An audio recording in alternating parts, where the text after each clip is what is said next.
Doktor, mirëmëngjes. Mirëmëngjes dhe faleminderit shumë që jeni pjesë e Dita Jone dhe për të sqaruar ndoshta edhe një status, një deklaratë tuaj në lidhje me hantavirusin që është prezent edhe në Shqipëri. Për ta qartësuar dhe në pas të lokalizohemi tek elementet tjera. Ka vërtet në Shqipëri? Një saktësim, kur flasim për hantavirusin, nuk flasim në numrin njëjës, hantavirusin, po flasim në numrin shumës, hantaviruset. Hantaviruset, okej. Po, janë një familje e madhe virusesh, të ndryshëm njëri nga tjetri, të ngjashëm sepse janë pjesë e një familje dhe kanë të njëjtën emër, por të ndryshëm nga ana gjenetike dhe lloje të ndryshme virusesh, të cilët janë konstatuar në pjesë të ndryshme të botës. Në rastin konkret, kur flasim për shpërthimin që ka ndodhur në anijen kroçier, bëhet fjalë për hantavirusin që njihet edhe si hantavirusi i Andeve.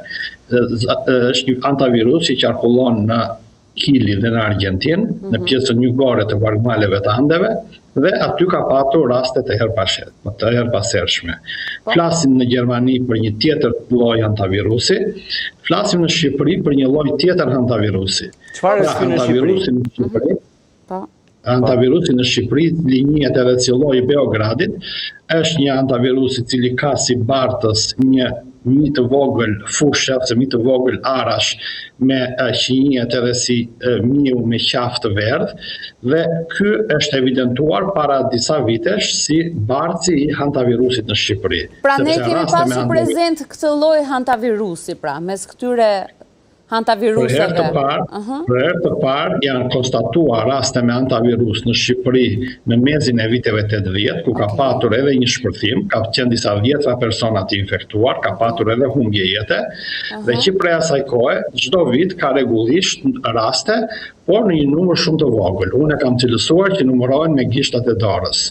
Pra, ka raste, por nuk ka fatalitete, doktor, pra se flasim në raste që... Ka dhe fatalitete.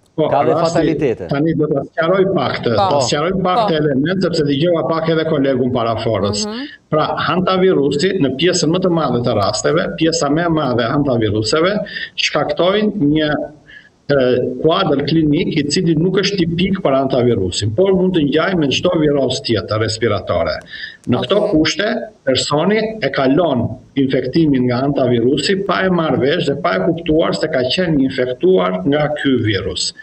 Por rastet që komplikohen, dhe janë dy forma komplikacionesh që njihen, një formë komplikacionesh, ajo që përsëri doktori e sqaroi shumë mirë, ajo që prek mushkrit dhe që komplikohet dhe me edem pulmonare dhe me distres respirator, dhe forma që prek veshkat dhe që komplikohet deri në insuficiencë renale, pa mundësi të veshkës për të prodhuar urinë, dhe që të dyja janë urgjenca të mëdha mjekësore dhe kërkojnë trajtim spitalor. Pikërisht këto raste që trajtohen në spital dhe këto raste të cilat edhe testohen pacientët janë rastet që zakonisht raportohen. Por raste me hantavirus që nuk raportohen, pa diskutim, ka shumë në Shqipëri, ka shumë në të gjithë botën, por që kalojnë në kuadrin e virozave dhe cilësohen si viroza pa që nevoja dhe pa e patur nevojën pacienti të paraqitet për testim dhe për të evidentuar shkaktarin e virozës. E qartë, doktor, edhe ishte fantastike mënyra se si ju e shpjeguat dhe e qartësuat këtë gjë, por përse në nivel global ka filluar të bëhet shqetësues edhe përdorimi i fjalës hantavirusi dhe mënyra se si po flitet për hantavirusin.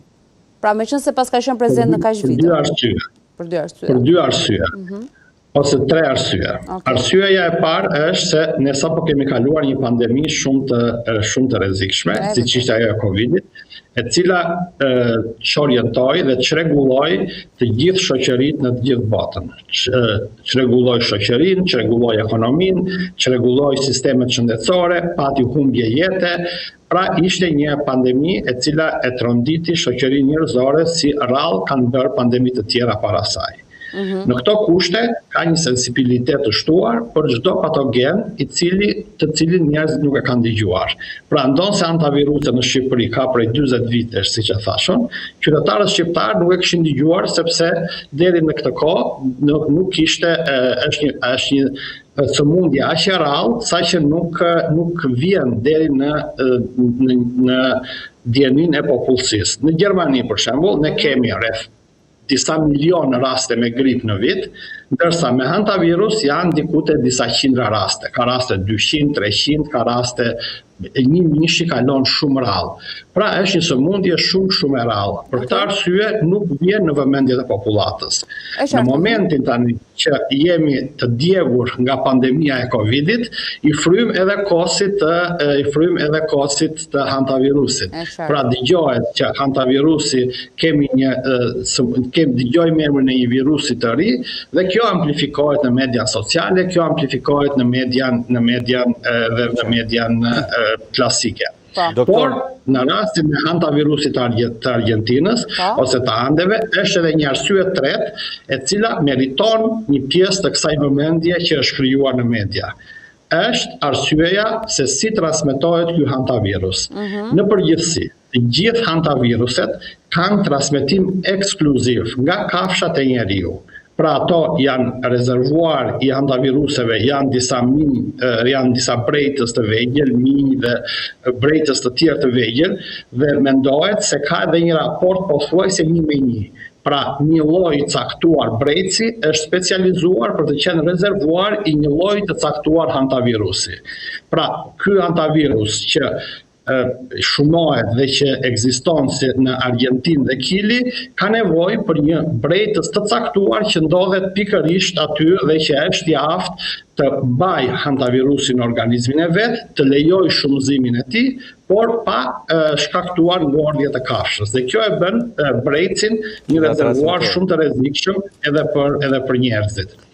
Hantavirusi i Andeve tani ka një veçori, nëse në të gjithë botën e vetmja mënyrë për të transmetuar hantaviruset e tjera është nga brejtësi tek njeriu, në rastin e hantavirusit të Andeve ka dhe një transmetim nga personi tek personi. Fatmirësisht, kjo shpeshtësia e këtij transmetimi ose rreziku i këtij transmetimi është shumë i ulët. Në rastin e Covidit, ne thamë në fillim të pandemisë që një person i infektuar mund të infektonte deri në 5 ose 6 persona të tjerë. Në rastin e frusit themi që një person i infektuar mund të infektojë 12 dhe më shumë persona të tjerë.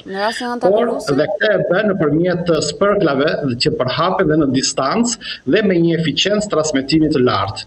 Në rastin e hantavirusit duhet një kontakt shumë i ngushtë midis personit i infektuar dhe personit të pa infektuar që të ndodhë transmetimi i infeksionit. Kur flasim për kontaktet të ngushta, flasim për kontaktet të zgjatura në kohë, për kontaktet në nivelin, siç ka qenë pacienti zero që le të themi ka qenë bashkë me gruan e tij, pra flasim për kontakte kaq të afërta?